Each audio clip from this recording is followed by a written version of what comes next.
Hey Glenn, I found it interesting. I found it actually funny that every comment that you put on TikTok, there is a emoji while you're laughing. I'll tell you what, there is nothing funny about what you did. The fact of the matter is that you manufactured probable cause. That's what you did. You manufactured probable cause. Every piece of evidence in this case show that this is a vehicle accident.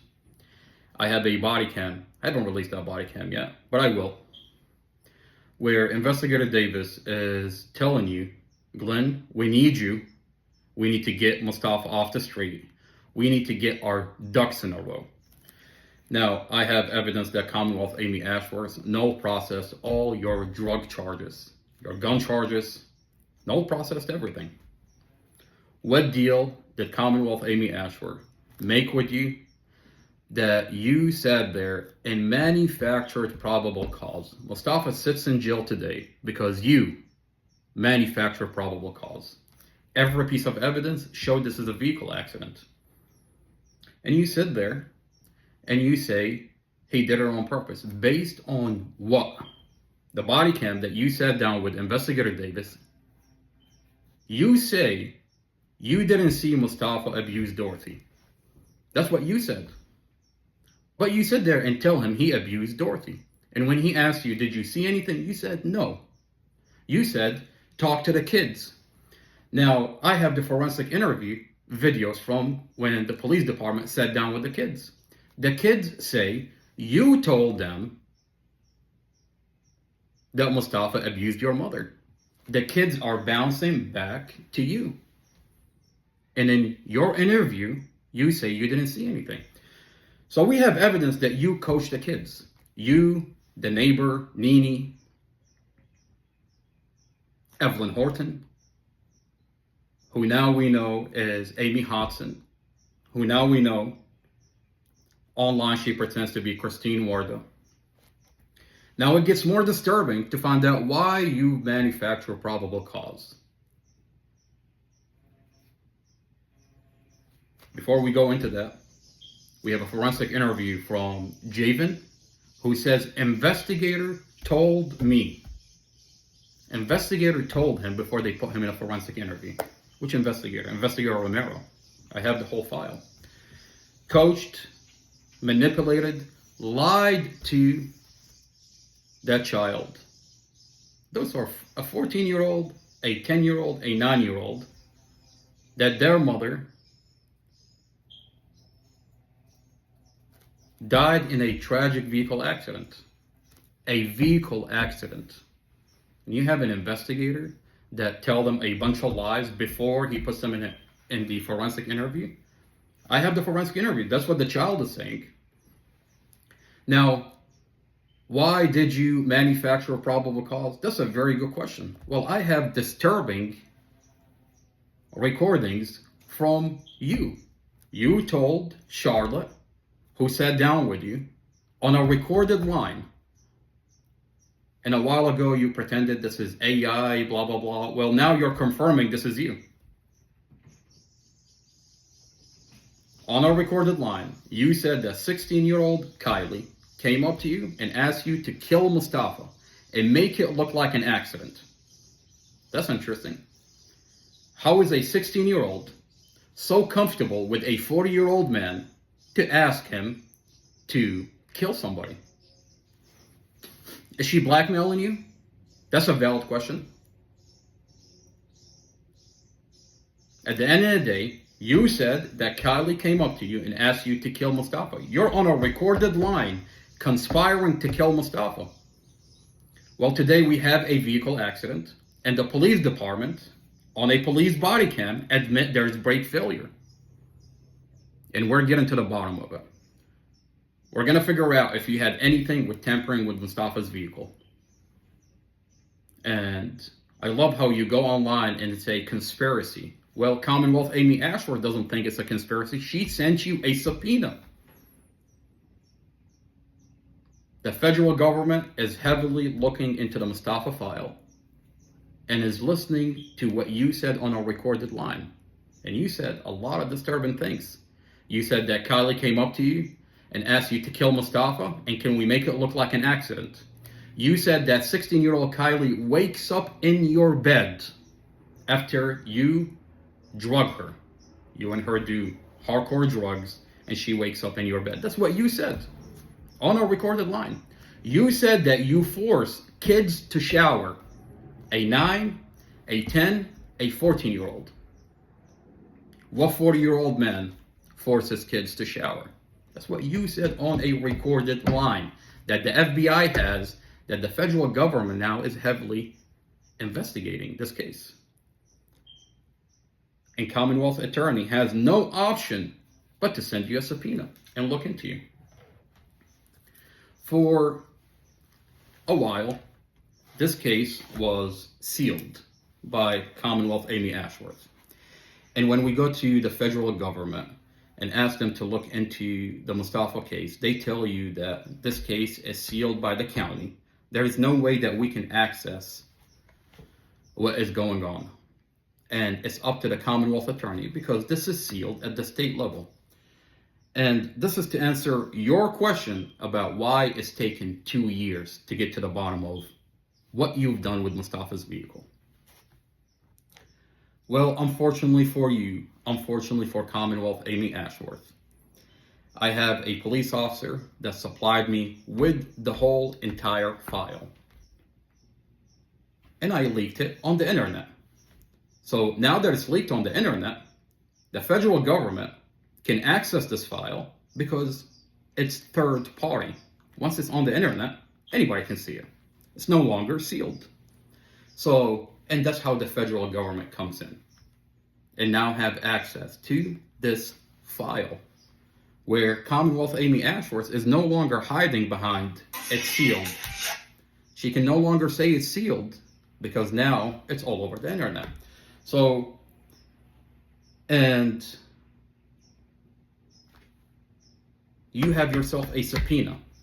You're gonna be on the stand. You're gonna get cross-examined by Mustafa's attorney.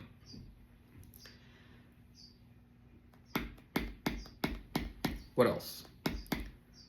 And before we end this video, this case was scheduled for trial back in December. You didn't have a subpoena. They just used you to manufacture a probable cause.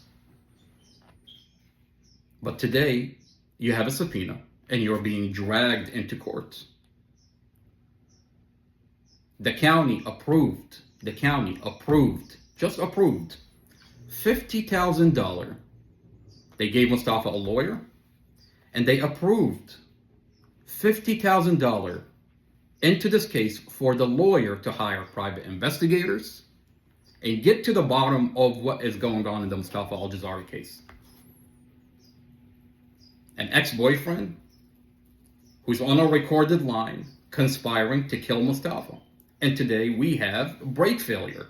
On a police body cam, the police inspect Mustafa's vehicle and find that the brake did not work. These are brand new brakes, Glen Forde's. 2 weeks ago, Mustafa got this vehicle out of the shop. Why does the brake not work? That's interesting. We're going to get to the bottom of it. Mustafa's lawyer has $50,000 to play with. Now, you say Mustafa did this on purpose. Well, let's look at the evidence really quick. The computer inside the vehicle showed that Mustafa's foot was on the brake the whole entire time. Police body cam showed the police mechanic inspect Mustafa's vehicle and the brake did not work. 2 of the calipers did not work. The front passenger, the back passenger did not work. The only caliper that worked is the front driver and the back driver. Now, the police department claimed there is no brake marks. That's interesting because I'm finding brake marks from the 2 calipers that did work.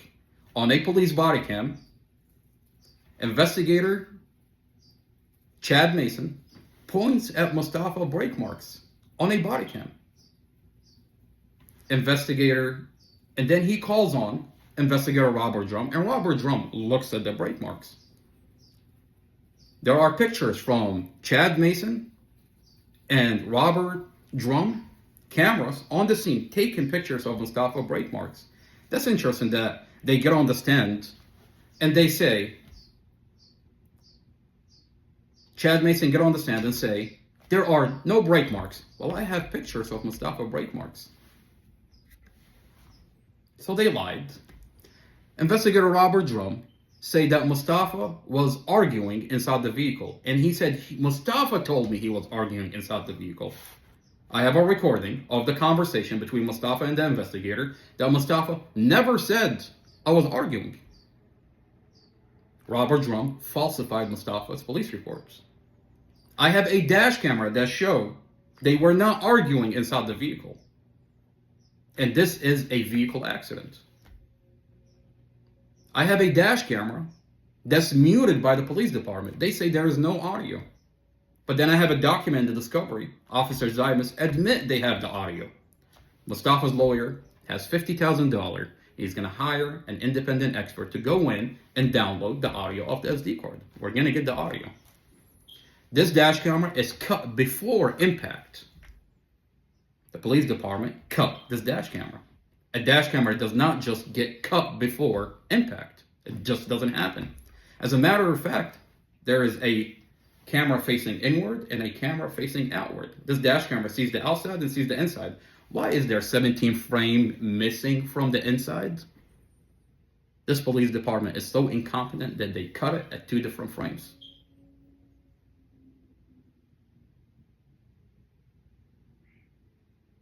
Mustafa's toxicology report show no alcohol, no drugs. Every piece of evidence in this case showed this is a vehicle accident. The police department cut and staged the vehicle. The vehicle looks one way after the vehicle accident on site, and it looks completely chopped up and crushed inside the police department. They crushed and staged that vehicle. Now, this is an interesting fact. Anytime there is anything mentioned about you, they supplement Mustafa's name in the police report.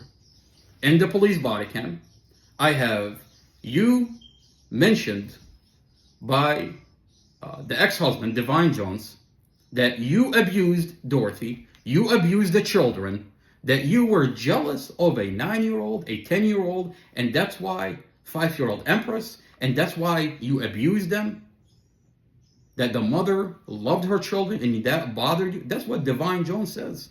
I'm going to release that body cam. He said, you abused the children, you abused Dorothy. The police department put in the police report, Mustafa. They supplement.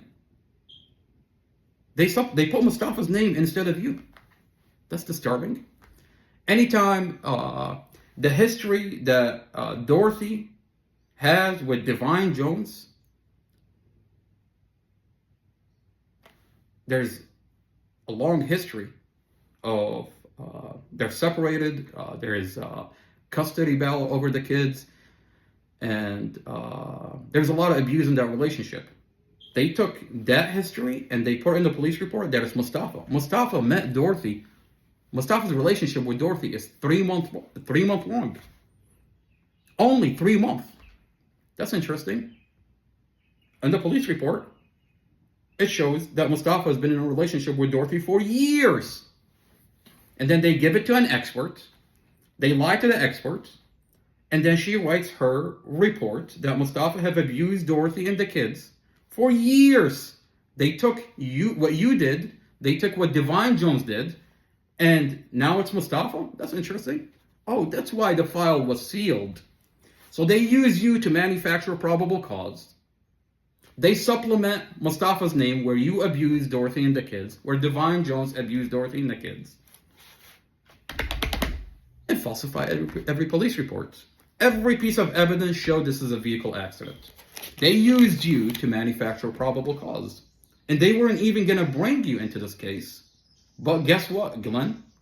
The federal government is looking into the Mustafa file. And they're going to get to the bottom of it. I cannot wait for you to get on the stand and get cross-examined. You're being investigated for sleeping with a minor, Kylie, sleeping with Kylie, abusing the rest of the kids, forcing those kids to shower. You're being investigated for tampering with Mustafa's vehicle. You're being investigated for manufacturing probable cause. Mustafa would not be sitting in jail right now if it wasn't for you manufacturing probable cause. And it's not completely your fault.